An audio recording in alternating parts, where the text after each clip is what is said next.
Shalom, salam sejahtera dalam kasih Yesus Kristus untuk kita semua. Kami menyapa selamat malam untuk Anda saudara umat Tuhan dimanapun Anda berada yang sudah bergabung bersama kami melalui tayangan rohani di live streaming line Cornelius Media. Malam ini adalah malam ke-10 dari kebaktian kebangunan rohani Yayasan Cornelius bekerja sama dengan Gereja Masehi Advent Hari ke-7 daerah misi Bolaang Mongondo, Modo Inding, dan Gorontalo dengan tema Walking with Jesus. Kami percaya Anda akan menerima berkat Tuhan dengan mengikuti seluruh rangkaian acara rohani ini yang telah kami tayangkan dari malam ke malam. Jika Anda merasa terberkati dan ingin untuk membagikan berkat rohani ini, Anda bisa membagikan atau share link YouTube maupun Facebook Cornelius Media ini kepada teman, sahabat maupun keluarga Anda dimanapun mereka berada. Dan pada malam hari ini kita akan mendengarkan lagu pujian dan juga tips keluarga yang akan dibawakan oleh Ibu Angel Tagah Tenda. Saudara umat Tuhan, hanya bersama dengan Tuhan kita dapat melewati semua beban hidup maupun masalah yang kita hadapi. Sehingga pada malam ini kami memiliki ruang doa khusus. Dan jika saudara umat Tuhan memiliki usulan doa, Anda bisa menulisnya di kolom chat atau komentar yang tertera di Facebook maupun YouTube ini. Dan malam ini doa akan dibawakan oleh hamba Tuhan Pendeta Felix Gosal. Pembahasan firman Tuhan malam ini akan disampaikan oleh hamba Tuhan Pendeta John Tagah M. Phil. Mari kita ikuti acara KKR ini dengan menyanyikan lagu buka yang akan dipimpin oleh Praise Team dan dilanjutkan dengan doa buka yang akan dibawakan oleh Pendeta Febrio Gosal.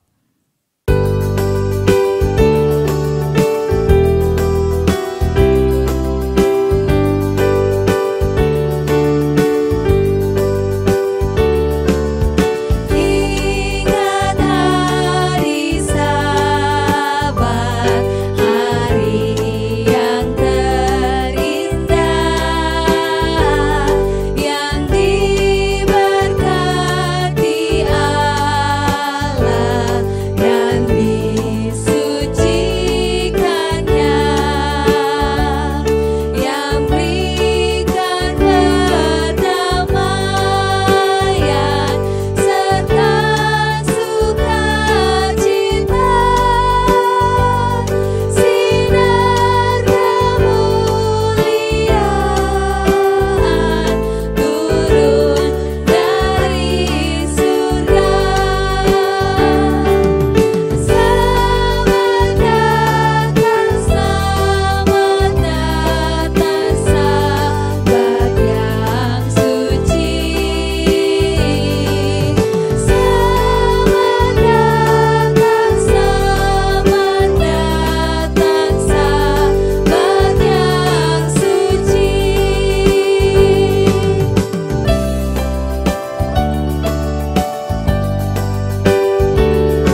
Baik, shalom, selamat malam untuk kita semua.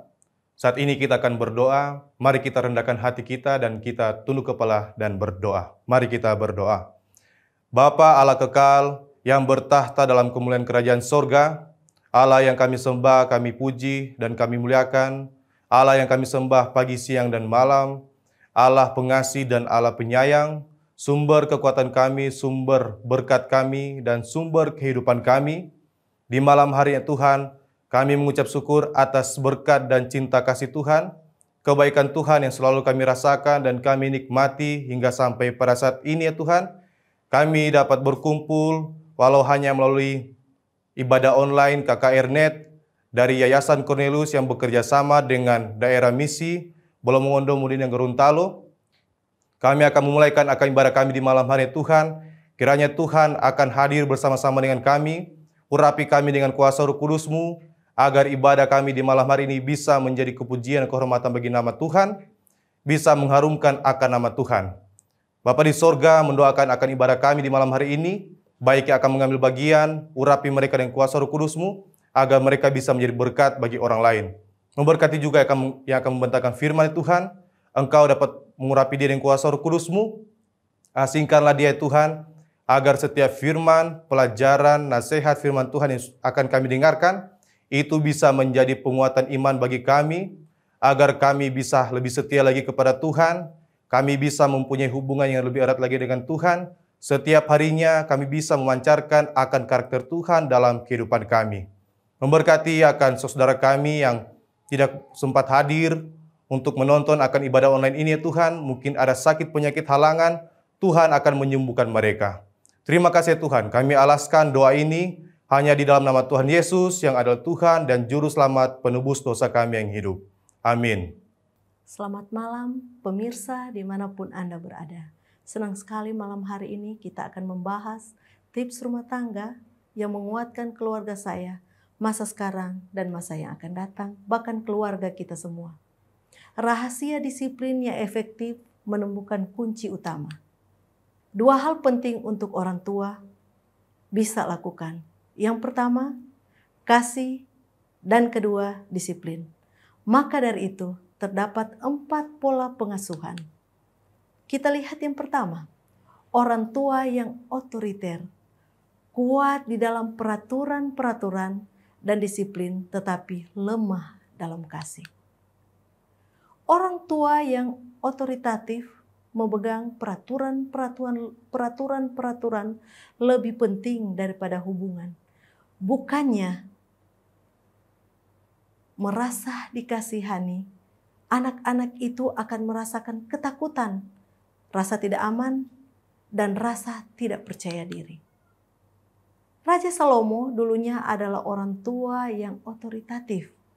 Dia pernah bersumpah, tidak ada yang akan makan sebelum pertempuran dia menangkan. Kemenangan anaknya itu, Yonatan, tanpa dia ketahui telah memakan madu. Dan ayahnya berseru, kamu akan mati, kamu tidak akan hidup. Kolose 3 ayat 21. Hai bapak-bapak, janganlah sakiti hati anak-anakmu, supaya jangan tawar hatinya. Nah, pola yang kedua, orang tua yang serba membolehkan, lebih kuat pada kasih, kurang dalam disiplin. Orang tua yang suka membolehkan ini terlalu mencintai anak-anaknya dan kurang di dalam peraturan-peraturan, tidak ada pengendalian diri di dalam anak-anak berkembang dan menjadikan mereka rasa senang diri. Mereka rasa senang diri dalam melakukannya. Nah, Elia adalah seorang tua yang memiliki sifat membolehkan dalam segala hal. Anak-anaknya telah menghujat Allah. Dalam 1 Samuel 3 ayat 12 dan 13, anak-anaknya telah menghujat Allah, tetapi ia tidak memarahi mereka. Nah, Amsal terdapat di dalam Amsal 13 ayat 24, nasihat Tuhan. Siapa tidak menggunakan tongkat benci kepada anaknya. Tetapi siapa mengasihi anaknya, menghajar dia pada waktunya.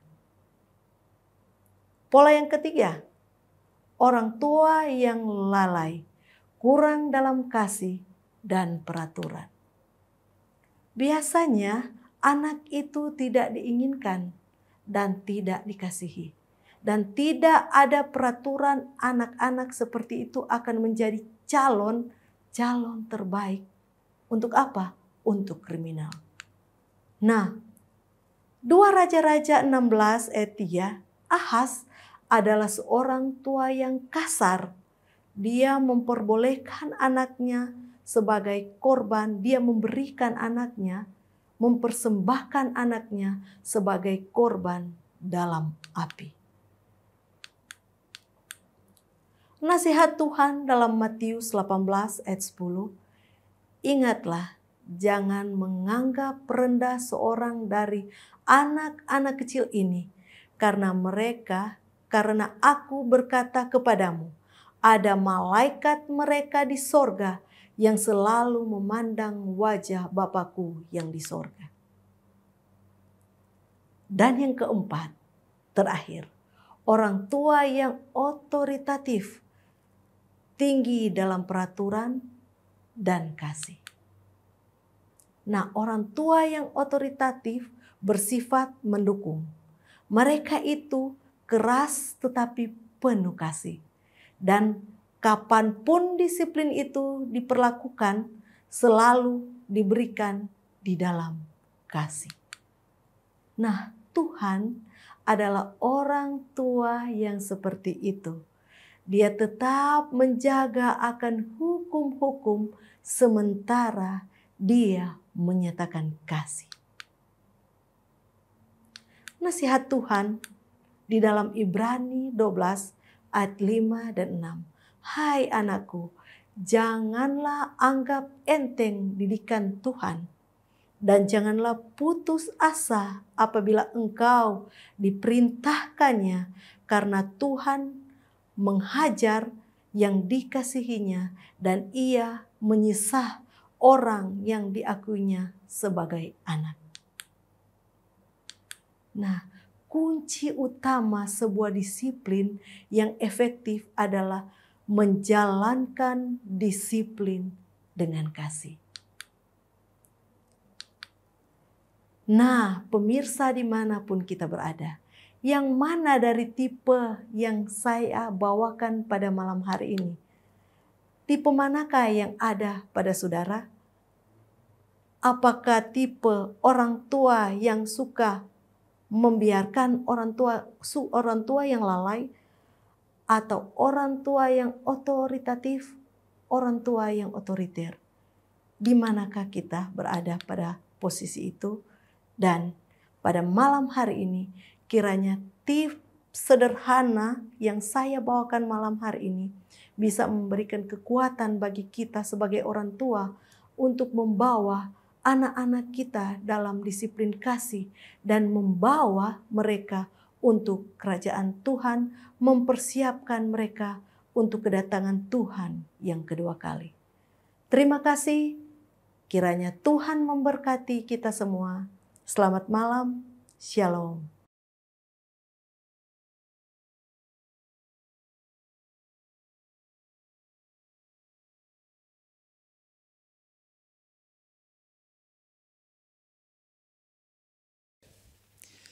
Tiba saatnya kita akan berdoa untuk menyampaikan semua pergumulan kita kepada Tuhan pada malam hari ini. Dimanapun Anda berada, pemirsa, mari kita ambil tempat yang nyaman untuk berdoa dan mari sama-sama kita berdoa. Bapa kami yang bertata di dalam kerajaan surga, Allah yang selalu mengasihi kami, sumber kehidupan, kekuatan, yang selalu memberikan kami berlimpah-limpah kasih karunia dan pengampunan. Malam hari ini Tuhan, di malam yang terakhir dari seri kebaktian kebangunan rohani Walking with Jesus, kami datang dengan ucapan syukur oleh karena besar kasih setia Tuhan dalam menuntun kami menikmati berkat rohani dalam kebaktian kebangunan rohani ini. Biarlah pengalaman rohani yang telah kami dapatkan di malam-malam sebelumnya, Tuhan akan meteraikan itu dalam kehidupan kami, sehingga itu dapat memberikan buah-buah dalam kehidupan kami, dapat menolong kami dalam pertumbuhan iman dan kerohanian, sehingga kami semakin dekat dengan Yesus, semakin setia dengan Yesus, sambil menantikan kedatangan Tuhan pada kali yang kedua. Malam hari ini Tuhan, manakala kami akan mendengarkan firman Tuhan yang akan dibawakan oleh hamba-Mu Pendeta Taga, kami berdoa Tuhan, kiranya Tuhan kuasai dengan hikmat surga, kuasa Roh Kudus, agar dapat menuntun pembicara pada malam hari ini, Pendeta Taga, agar dapat membawakan firman sesuai dengan kehendak Tuhan, firman yang dapat mengubah hidup, firman yang dapat memberikan motivasi, kekuatan, bahkan sukacita, firman yang menegur kami dan mengubahkan kami menjadi manusia yang baru. Berkati kiranya peralatan yang digunakan, kru yang bertugas, bahkan semua koneksi yang digunakan, agar dapat berjalan dengan baik sehingga pemberitaan firman Tuhan pada malam hari ini tidak terganggu dan kami semua dapat menyaksikan pemberitaan firman Tuhan ini dengan baik, sehingga di akhir dari ibadah malam hari ini kami boleh diberkati dengan firman yang Tuhan berikan. Berkati masing-masing pemirsa yang menyaksikan siaran ini. Tuhan kiranya limpahkan berkat dari surga. Apabila ada masalah, Tuhan berkati, berikan jalan keluar. Apabila ada sakit penyakit yang dihadapi, Tuhan jamah, berikan kesembuhan. Apabila ada yang menghadapi pencobaan-pencobaan dalam hidup, Tuhan berikan kemenangan dalam setiap pencobaan itu. Dan biarlah Tuhan kami boleh menikmati berkat Tuhan, damai, sukacita, dan biarlah semuanya itu dapat mengisi kehidupan kami pada hari Sabat yang diberkati Tuhan ini. Kami mau menyerahkan semuanya ke dalam tangan Tuhan. Berkatilah ibadah kami malam hari ini, dan kami rindu untuk diberkati lewat penyiaran ini. Kami berdoa di dalam nama Yesus yang adalah Tuhan dan Juru Selamat kami. Amin. Terpujilah nama Tuhan. Saat ini kita akan mendengarkan sabda firman Tuhan yang akan disampaikan oleh Pendeta John Tagah M.Phil. Beliau telah menikah dengan Ibu Angel Tenda dan telah dikaruniai 3 orang anak. Pada saat ini, Pendeta John Tagah melayani sebagai Sekretaris Eksekutif Gereja Masehi Advent Hari ke-7, Daerah Misi Bolaang Mongondo, Modoinding, dan Gorontalo. Judul firman Tuhan pada malam ini adalah Berjalan dengan Sukacita. Mari kita ikuti lagu tema yang akan dipimpin oleh Praise Team.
Shalom, selamat malam dan selamat hari Sabat untuk semua pemirsa dimanapun Anda berada. Senang sekali kita boleh ada di malam yang terakhir dalam rangkaian kebaktian kebangunan rohani berjalan bersama dengan Yesus yang pada sepanjang pekan, bahkan 10 hari kita sudah ikuti bersama-sama. Dan malam ini kita akan mengikuti satu seri pelajaran yang tidak kalah menarik dengan semua pelajaran yang kita sudah dapatkan dari malam pertama hingga pada malam yang terakhir ini. Di malam hari Sabat Tuhan yang suci dan diberkati ini, kami merasa sangat diberkati dan saya yakin juga. Sebagaimana kami merasa diberkati, semua pemirsa yang ada di rumah atau dimanapun Anda berada, terberkati di malam hari Sabat Tuhan yang suci dan diberkati ini. Baik saudaraku yang diberkati Tuhan, malam hari ini kita akan kembali mempelajari firman Tuhan.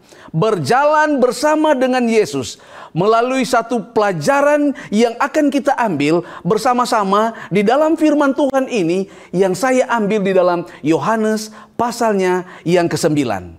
Di dalam Yohanes pasal 9 ayatnya yang pertama mulai, firman Tuhan dikatakan seperti ini. Waktu Yesus sedang berjalan, ia lewat dan dia melihat seorang yang buta, yang dia buta sejak dari lahirnya. Kemudian di ayat yang kedua, ini hal yang menarik, pemirsa yang ada di rumah. Murid-muridnya bertanya kepadanya, "Rabi, siapakah yang berbuat dosa? Orang ini atau orang tuanya?" Menarik saudara. Jadi manakala Yesus dan murid-muridnya sedang mengadakan perjalanan, mereka bertemu dengan seorang yang sakit buta sejak dari dia lahir. Dan yang menarik di sini adalah pertanyaan dari murid-murid, siapakah yang berbuat dosa? Orang buta ini atau orang tuanya? Sehingga ia tidak bisa melihat dan dia buta dari sejak dilahirkan. Ayat 3, firman Tuhan berkata seperti ini. Yesus menjawab, bukan dia dan bukan juga orang tuanya, tetapi karena pekerjaan-pekerjaan Allah harus dinyatakan di dalam dia. Wah, ini hal yang menarik. Kenapa? Ketika mereka bertanya, murid-muridnya bertanya, siapa yang berdosa? Orang ini atau orang tuanya? Jawaban Yesus yang sangat di luar dugaan, dia memberikan jawaban kepada murid-murid, bukan dia, bukan juga orang tuanya, tetapi justru dengan keberadaannya buta sejak lahir, pekerjaan-pekerjaan Allah harus dinyatakan melalui orang buta ini, melalui anak ini. Ayat 4.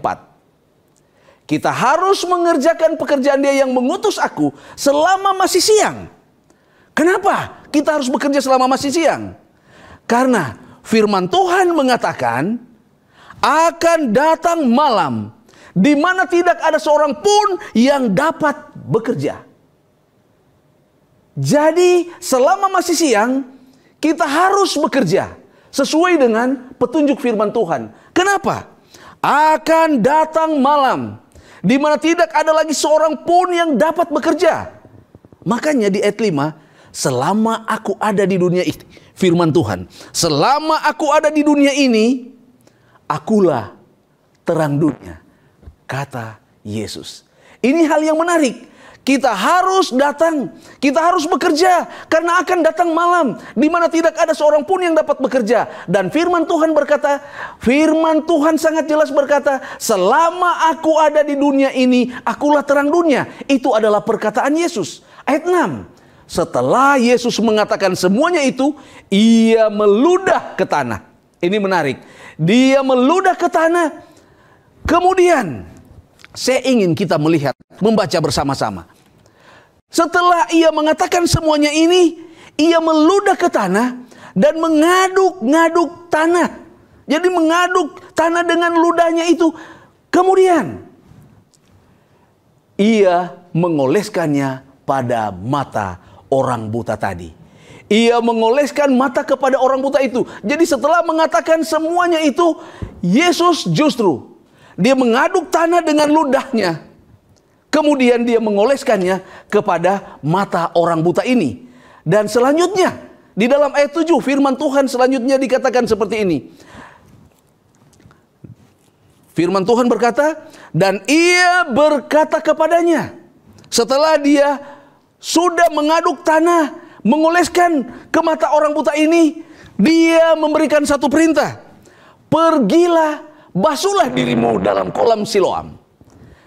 Pergilah, basuhlah dirimu dalam kolam Siloam. Kemudian orang buta ini pergi. Dia membasuh dirinya, lalu hal yang luar biasa terjadi. Ia kembali dengan matanya yang sudah melek. Ia kembali dengan matanya yang sudah terbuka. Luar biasa. Ini hal yang sangat menarik. Kenapa?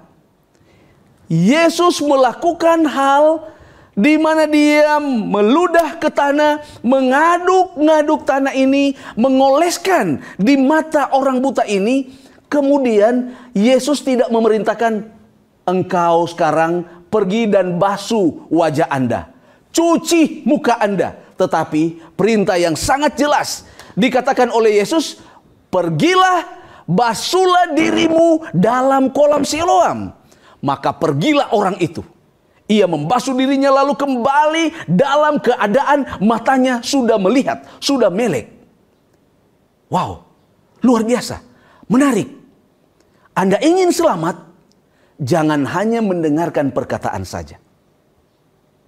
Anda harus menurut. Orang buta ini ketika diperintahkan oleh Yesus, pergi basuhlah dirimu di kolam Siloam, dia bisa saja pergi, kemudian dia cuci muka di mana saja. Tetapi orang ini melakukan tepat seperti yang diperintahkan oleh Yesus. Sehingga firman Tuhan mengatakan ia kembali dengan matanya yang sudah melek. Luar biasa. Ketika dia kembali, dia sudah melihat. Ini yang dikatakan oleh orang-orang yang menemui dia. Yang melihat keberadaannya. Kata mereka kepadanya dalam ayat 10. Bagaimana matamu menjadi melek? Saudara, menarik di dalam firman Tuhan ini. Ini dikatakan, bagaimana matamu menjadi melek? Bagaimana matamu bisa melihat? Bagaimana engkau bisa melihat? Ini hal yang luar biasa sehingga ayatnya yang ke-11, mari kita lihat lagi ayatnya yang 11.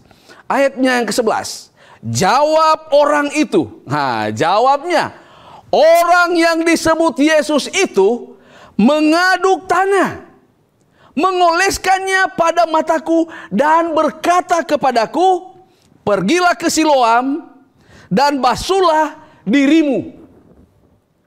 Pergilah ke Siloam dan basuhlah dirimu.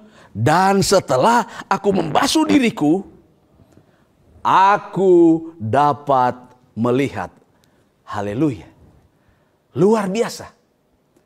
Orang melihat apa yang terjadi dengan orang buta ini. Mereka bertanya, bagaimana engkau dapat melihat?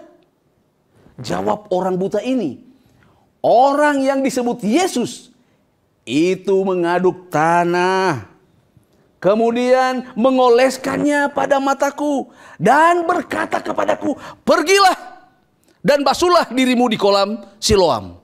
Dan aku pun pergi membasuh diriku di Siloam, kemudian lihat, saya dapat melihat.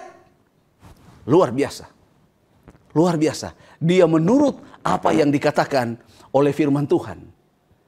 Tetapi sekali lagi saya mau katakan, yang menarik, yang harus kita pelajari bersama, yang harus kita cermati adalah yang diolesi mata, yang disuruh basuh adalah seluruh tubuh. Mata yang dioles, tetapi yang suruh dibersihkan seluruh tubuh, mulai dari rambut kepala sampai ke ujung kaki. Harus dibasuh. Ini hal yang menarik, saudaraku yang diberkati Tuhan, dimanapun Anda berada pada malam hari ini. Ada satu sukacita ketika kita bisa melihat bahwa perkabaran firman Tuhan ini unik. Mata yang dibasuh, tetapi mata yang diolesi dengan tanah, artinya sudah ada becek di sana. Yang disuruh untuk dibasuh adalah seluruh tubuh. Ketika Yesus menyembuhkan orang di zaman dahulu, menurut pelajaran Alkitab yang kita baca di dalam kitab Injil, Yesus hanya berkata, perkataan-perkataan yang mudah. Yang dia katakan ada beberapa hal yang saya lihat di dalam firman Tuhan ini. Yang pertama, ketika dia menyembuhkan orang, dia berkata, dosamu sudah diampuni. Luar biasa. Dosamu sudah diampuni. Karena dosa sudah diampuni, terjadi kesembuhan. Kemudian, ada orang yang memaksakan diri untuk Yesus berbuat sesuatu untuk kesembuhan. Dan Yesus hanya berkata, imanmu besar, engkau disembuhkan. Besar imanmu. Kemudian selanjutnya, orang yang datang, sembuhkanlah, tolonglah hambaku ini yang sedang sakit. Yesus hanya bersabda, jadilah padamu seperti apa yang engkau kehendaki. Bukankah ini hal yang berbeda dengan peristiwa yang kita lihat ketika orang buta ini disembuhkan?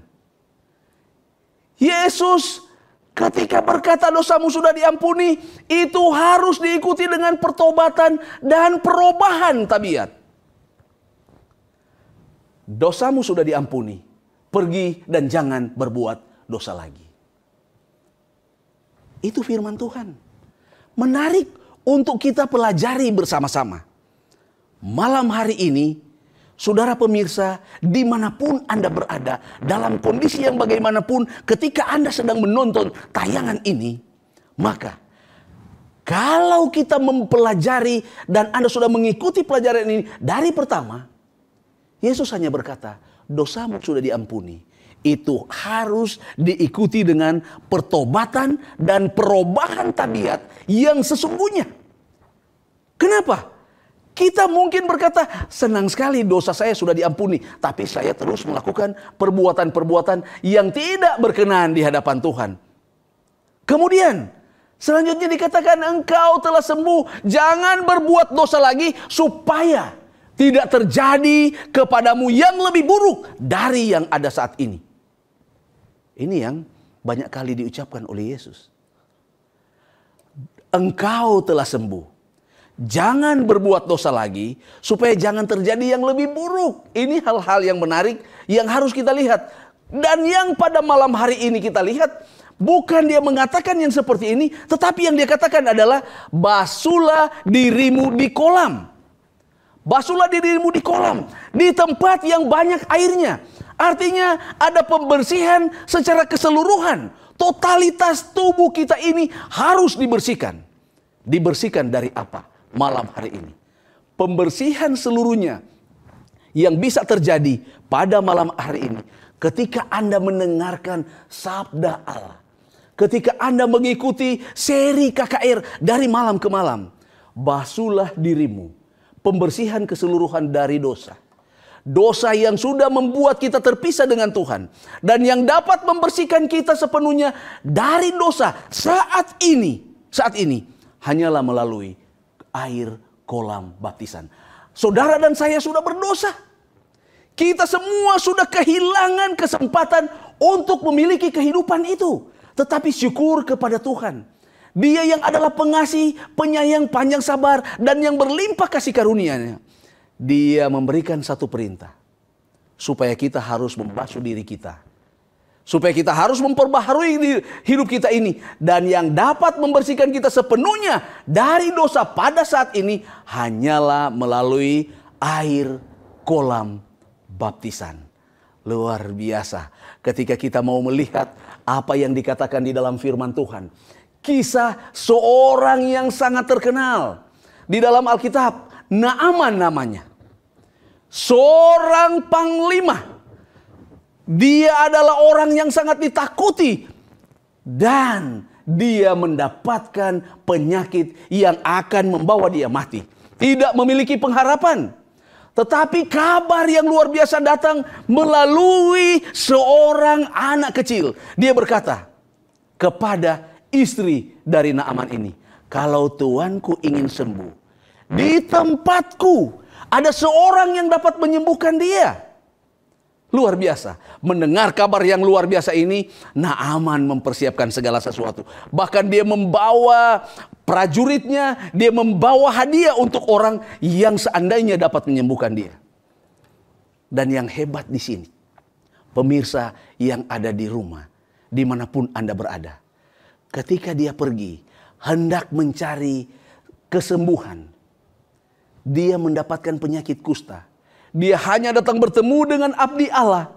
Dan abdi Allah ini hanya menyuruh dia untuk pergi ke sungai Yordan. Mandi, basuh dirimu, masukkan ke dalam sungai Yordan sebanyak 7 kali. Ini Naaman yang merupakan seorang terhormat. Dia merasa ini hal yang melecehkan saya. Bukankah di tempat saya ada banyak sekali tempat-tempat yang indah, kolam yang indah, sungai yang bersih. Kenapa saya harus masuk ke sungai Yordan? Dia mengajak para pengawalnya untuk mari kita kembali saja. Tetapi salah seorang pengawal memberanikan diri. Tuan, ini hanya disuruh untuk masuk ke dalam sungai Yordan. Cobalah, apa kurangnya, apa untungnya, apa ruginya. Coba Tuan lakukan itu. Benar. Dan pada saat itu dia masuk ke sungai Yordan. Pertama kali belum terjadi apa-apa. Kedua kali belum terjadi apa-apa. Sampai pada kali yang ke-6, hampir-hampir dia mengatakan, saya pulang saja. Ini lihat, tidak ada perubahan. Pengawalnya berkata, Tuan, coba 1 kali lagi. Dicobalah Tuan, tinggal 1 kali. Dia masukkan dirinya ke dalam sungai Yordan. Kemudian ketika dia keluar, mujizat Tuhan terjadi. Dia sembuh dari penyakitnya. Haleluya. Penyembuhan yang datang melalui kolam, melalui air. Pembersihan secara totalitas melalui air yang ada di sungai. Ini kita bisa berpikir, kenapa sampai seperti itu? Saudaraku sekalian, kalau begitu, apa upacara yang agung dalam Alkitab yang dapat melambangkan pembersihan dari kusta dosa? Adakah yang dapat membersihkan kita dari kusta dosa saat ini? Semua kita telah kehilangan kemuliaan dan kita telah jatuh dalam dosa dan kita tidak memiliki pengharapan untuk diselamatkan. Tetapi di dalam Kisah 22 ayatnya yang ke-16. Mari kita lihat semua. Kisah pasalnya yang ke-22 ayatnya yang ke-16. Mari kita lihat. Firman Tuhan berkata seperti ini. Bangunlah, berilah dirimu dibaptis dan dosa-dosamu disucikan sambil berseru kepada nama Tuhan. Menarik.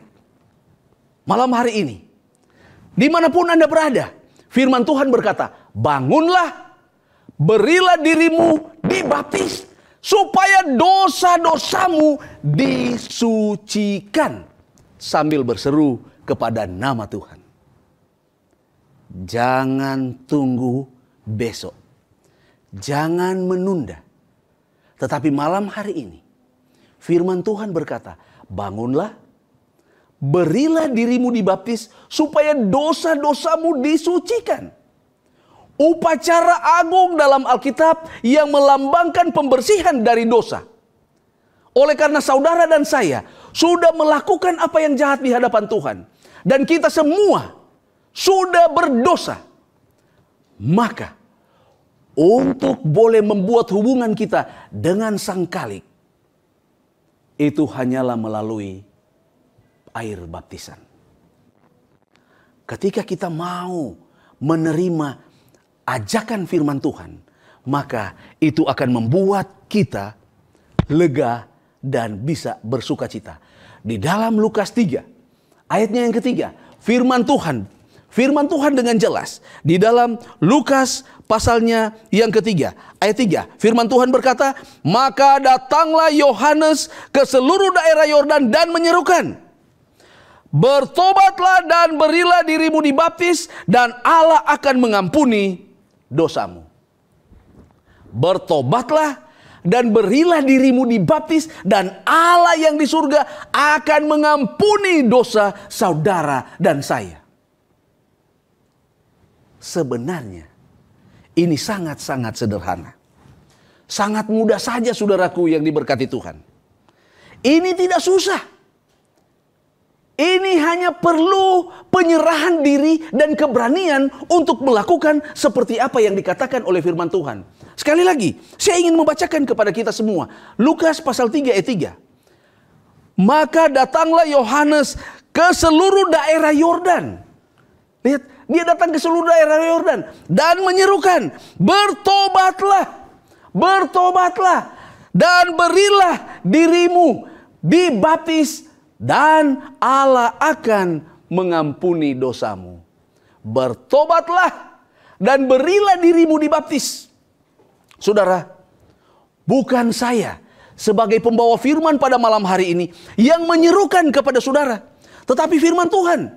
Firman Tuhan jelas mengatakan seperti ini. Bertobatlah dan berilah dirimu dibaptis. Siapapun Anda, dimanapun Anda berada malam hari ini, bukan kebetulan Anda membuka channel ini. Bukan kebetulan Anda mendengarkan firman Tuhan ini.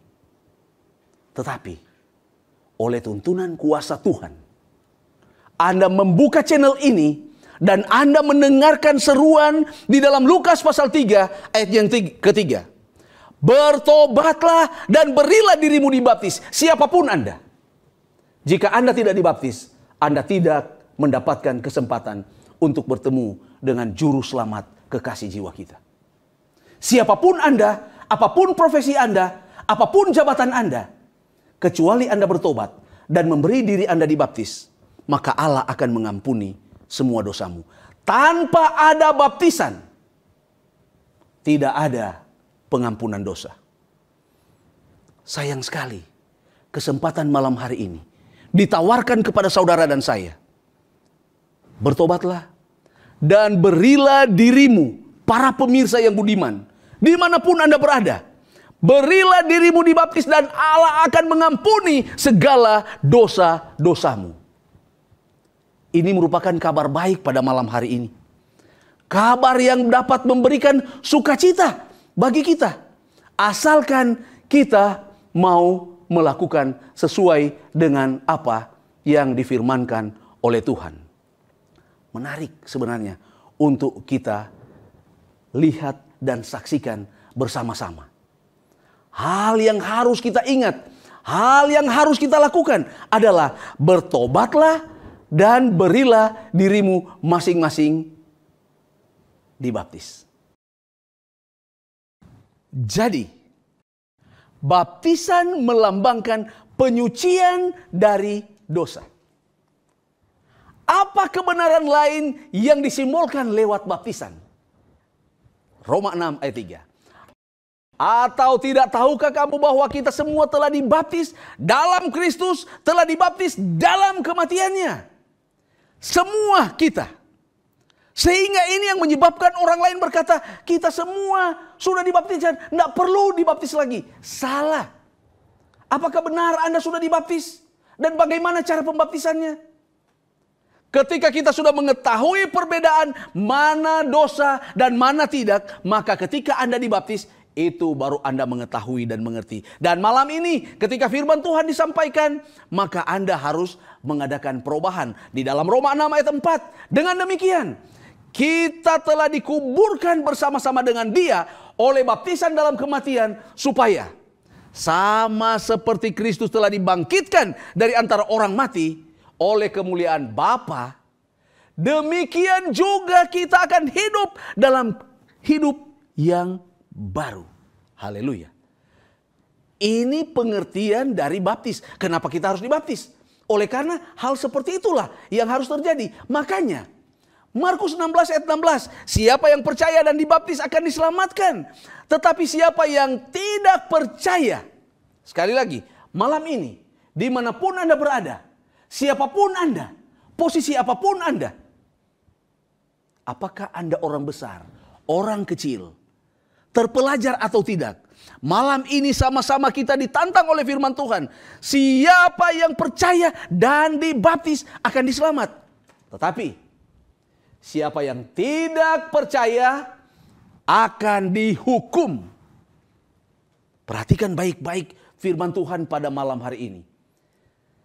Siapa yang percaya akan diselamatkan, yang percaya dan dibaptis akan diselamatkan, tetapi siapa yang tidak percaya akan menerima satu hukuman dari Tuhan. Yohanes 3 ayat 5. Jika seorang tidak dilahirkan dari air dan roh, ia tidak dapat masuk dalam kerajaan Allah.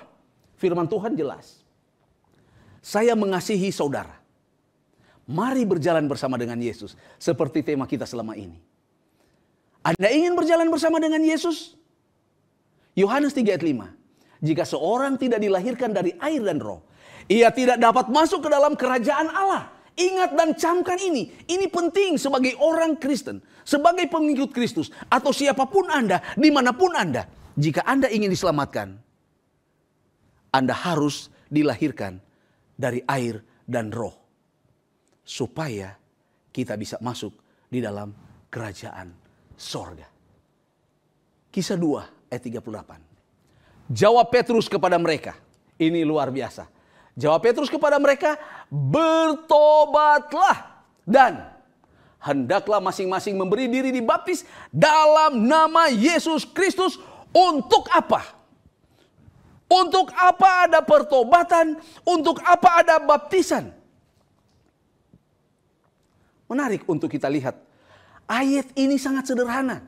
Siapapun Anda, dimanapun Anda berada.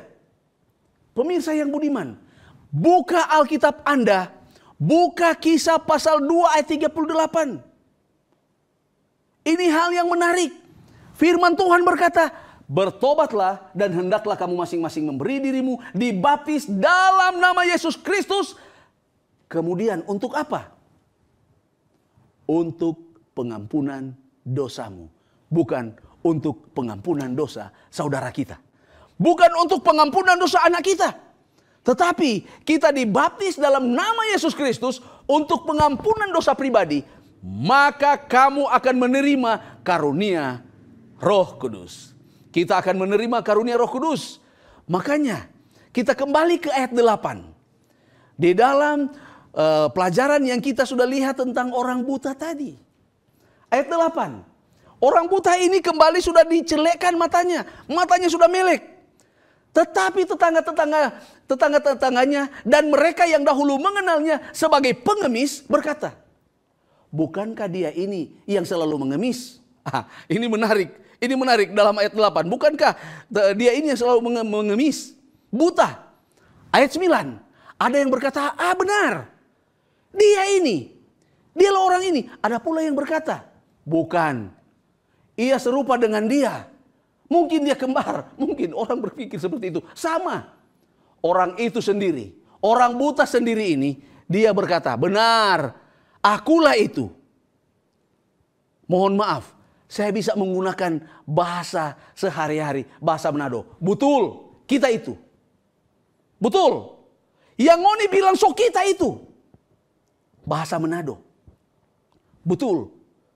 Benar. Akulah itu. Ayat 10. Kata mereka kepadanya, bagaimana matamu menjadi melek? Bagaimana matamu bisa menjadi melihat? Ini pertanyaan. Ayat 15. Karena itu orang-orang Farisi bertanya kepadanya, bagaimana matanya menjadi melek? Jawab dari orang buta itu. Jawab dari orang buta itu. Yesus, ia mengoleskan adukan tanah pada mataku. Lalu aku membasuh diriku. Dan sekarang aku dapat melihat. Sebenarnya di ayat awal tadi kita sudah membaca itu. Tetapi di ayat 15 ini dia memberikan penjelasan kepada tetangganya. Orang-orang yang mengenal dia sebagai pengemis. Dia mengatakan ia mengoleskan adukan tanah pada mataku. Lalu aku membasuh diriku dan sekarang aku dapat melihat. Luar biasa. Ayat 16. Maka kata sebagai bagian orang itu kepada mereka. Kata orang-orang yang ada melihat. Ada orang Farisi ya. Pada waktu itu ada orang Farisi. Mereka berkata. Orang ini tidak datang dari Allah. Sebab ia tidak memelihara sabat. Ini orang Farisi. Yang hanya mencari kesalahan. Ada begitu banyak orang yang hanya mencari kesalahan. Kenapa kau mendengarkan firman dari yang disampaikan dalam rangkaian kebaktian kebangunan rohani? Mengapa engkau mendengarkan itu? Orang ini tidak datang dari Allah sebab ia tidak memelihara hari Sabat. Sebagian pula berkata, bagaimana seorang berdosa dapat membuat mujizat demikian? Ini hal yang menarik. Maka timbullah pertentangan di antara mereka dalam ayat 16. Menarik saudara, dalam ayat 17. Lalu kata mereka pula kepada orang buta ini, dan engkau. Ini sudah ada perdebatan. Dia tidak berasal dari Allah. Dia orang berdosa. Sekarang, lalu kata mereka pula kepada orang buta itu, dan engkau, apa katamu tentang dia? Apa katamu tentang dia? Karena ia telah memelekkan matamu. Apa katamu? Jawabnya, ia adalah seorang nabi. Ayat 18. Ayat 18. Menarik untuk kita lihat bersama-sama. Ayat 18. Tetapi orang-orang Yahudi itu tidak percaya bahwa tadinya ia buta dan baru dapat melihat lagi. Sampai mereka memanggil orang tuanya. Lihat. Bukti sudah ada di depan mata mereka. Demikian pula saat ini. Firman Tuhan ada di genggaman saudara dan saya. Anda tidak memegang Alkitab saat ini. Anda sedang memegang HP Android. Anda telah menginstal di dalamnya, yaitu Alkitab. Bukti sudah ditulis di dalam Alkitab. Teguran yang nyata sudah disampaikan bahwa sesungguhnya kita harus memberi diri untuk dibaptis. Tetapi ayat 18. Tetapi orang Yahudi itu tidak percaya bahwa tadinya ia buta dan baru dapat melihat lagi. Sampai mereka harus memanggil orang tua dari orang buta ini. Aneh. Sudah sembuh. Sudah dapat melihat. Masih bagaimana caranya? Bukannya mengucap syukur bersama dengan orang buta ini. Tetapi justru mencari kesalahan. Kemudian ayat 19. Dan bertanyalah mereka kepadanya. Kepada orang tua ketika orang tua ini datang. Inikah anakmu yang kamu katakan bahwa ia lahir buta? Kalau begitu, bagaimana ia sekarang dapat melihat? Pertanyaan orang-orang. Ini aneh. Bukan permasalahan mereka, mereka ambil alih. Lah biarlah orang itu. Bersyukurlah orang itu sudah dapat melihat. Tapi ternyata mereka masuk campur urusan orang lain. Jawab orang tua itu. Yang kami tahu ialah bahwa dia ini anak kami dan bahwa ia lahir buta. Jawab orang tua. Tetapi ayat 21. Bagaimana sekarang ia dapat melihat? Kami tidak tahu. Dan siapa yang memelekkan matanya? Kami tidak tahu juga. Tanyakan saja sendiri kepadanya. Ia sudah dewasa. Ia dapat berkata-kata untuk dirinya sendiri. Luar biasa. Orang tua ini memberikan penjelasan kepada orang Farisi. Tanya saja sendiri. Dia sudah dewasa. Dia dapat memberikan penjelasan. Ayat 29. Kami tahu bahwa Allah telah berfirman kepada Musa. Tetapi tentang dia, tentang Yesus, tentang orang ini. Yang sudah berfirman malam hari ini. Bertobatlah dan berilah dirimu dibaptis. Tetapi tentang dia ini. Kami tidak tahu dari mana datangnya. Kenapa kamu mau menerima baptisan? Salah kamu malam hari ini. Anda menjadi seperti orang Farisi yang hanya mencari-cari kesalahan. Firman Tuhan mengajak saudara dan saya untuk dibaptiskan. Apa yang menjadi penghalang sehingga Anda harus ragu malam ini untuk menerima baptisan itu? Ayat 30. Jawab orang itu kepada mereka. Jawab orang buta ini. Aneh. Aneh bahwa kamu tidak tahu dari mana ia datang. Sedangkan ia sudah memelekkan mataku. Aneh. Kamu sekalian aneh. Ini luar biasa. Ayat 33 kita lihat ya. Jikalau orang itu tidak datang dari Allah, ia tidak dapat berbuat apa-apa. Sekarang dia sudah memelekkan mataku. Jika yang kamu lihat malam hari ini hanya melihat sosok sang pembawa firman, bukan melihat firman ini, maka Anda tidak dapat berbuat apa-apa. Tetapi jika Anda melihat ke dalam firman ini dan mau melakukan seperti apa yang firman katakan, berbahagialah engkau dan baiklah keadaanmu. Firman Tuhan berkata, saat ini, malam ini, ketika kamu mendengarkan suara Tuhan, jangan keraskan hati Anda. Ikuti apa yang firman Tuhan sampaikan. Lakukan seperti apa yang firman Tuhan katakan. Tapi ingat, di dalam ayat 28, sambil mengejek mereka berkata kepadanya, engkau murid orang itu, kami murid Musa. Kami tahu ayat 29 bahwa Allah telah berfirman kepada Musa. Tetapi tentang dia itu kami tidak tahu. Akan ada pengejek. Akan ada orang yang berkata, kenapa engkau mendengarkan firman yang disampaikan pengkhotbah melalui KKR.net itu? Kenapa engkau mau menuruti? Untuk apa Anda dibaptis? Malam hari ini, saya mengingatkan saudara dan saya bahwa sesungguhnya memang akan ada pengejek. Ada orang yang akan sengaja membuat Anda panas hati dan sengaja membuat Anda supaya tidak menerima apa yang difirmankan pada malam hari ini. Tetapi saudaraku yang diberkati Tuhan, saya membawakan firman ini bukan kebetulan. Anda duduk sambil melihat tayangan ini bukan kebetulan. Namun Roh Kuduslah yang sudah menuntun Anda. Kalau Anda mendengarkan firman ini, sekali lagi, jangan keraskan hati Anda. Kenapa? Di dalam ayat 34 masih ada percakapan. Jawab mereka, engkau lahir sama sekali dalam dosa. Dan engkau hendak mengajar kami? Engkau lahir sama sekali tidak mempunyai pengharapan. Atau orang akan datang berkata, hei, siapa engkau? Mengapa mau menurut mereka? Anda akan berakhir seperti di pasal 30 ayat 34 ini. Mereka akan mengusir orang-orang yang mau menerima kebenaran firman Tuhan ini. Seringkali harus berhadapan dengan kenyataan yang pahit bahwa Anda akan dikucilkan dalam keluarga, Anda akan diusir, dan Anda akan ditinggalkan oleh para sahabat. Tetapi yakinlah, Tuhan tidak akan pernah meninggalkan Anda. Malam hari ini, sekali lagi, jangan keraskan hati Anda. Ketika Yesus mendengar bahwa ia telah diusir keluar oleh orang Farisi dan keluarganya, di dalam ayat 35, Yesus datang bertemu dengan orang ini yang buta sejak lahir. Dan dia bertanya kepadanya, percayakah engkau kepada Anak Manusia? Malam hari ini pertanyaan yang sama saya sampaikan.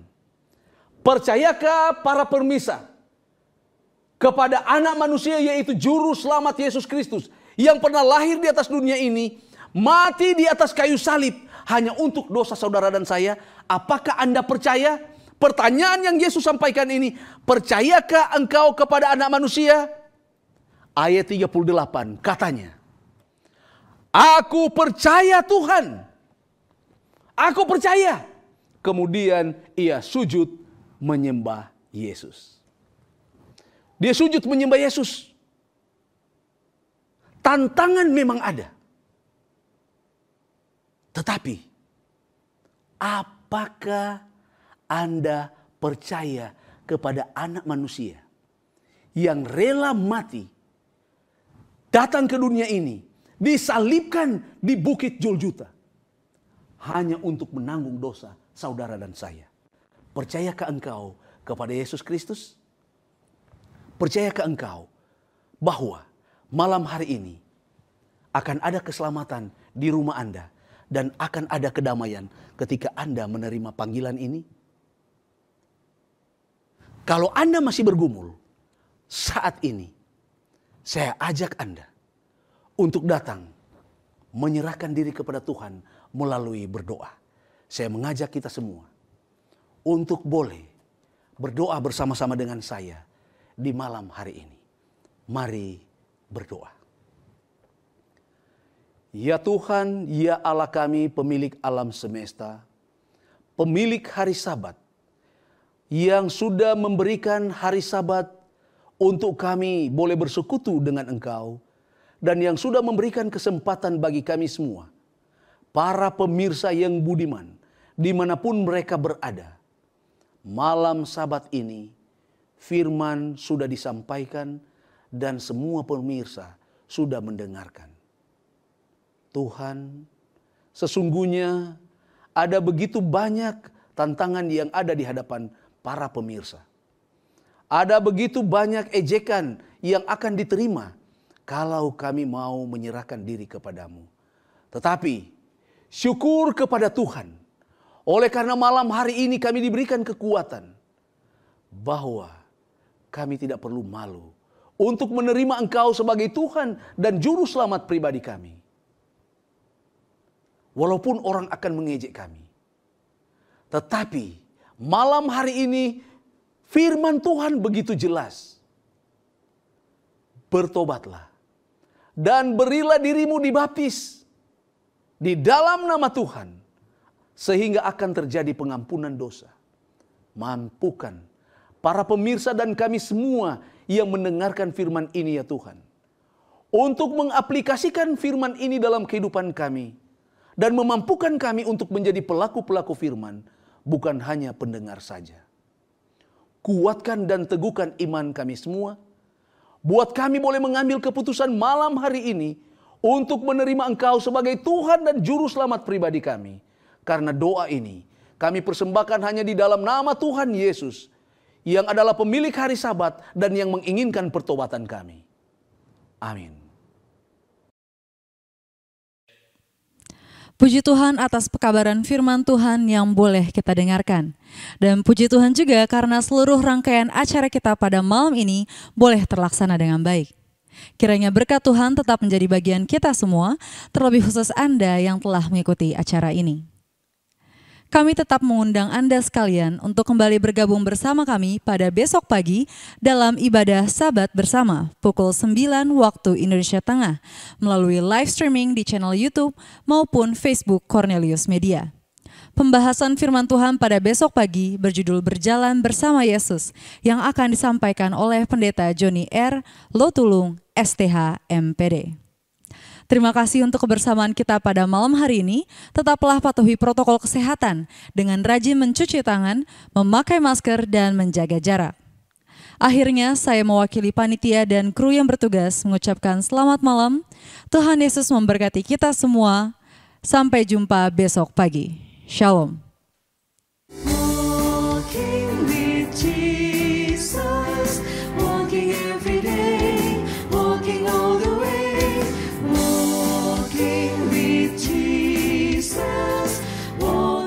Jesus alone, walking in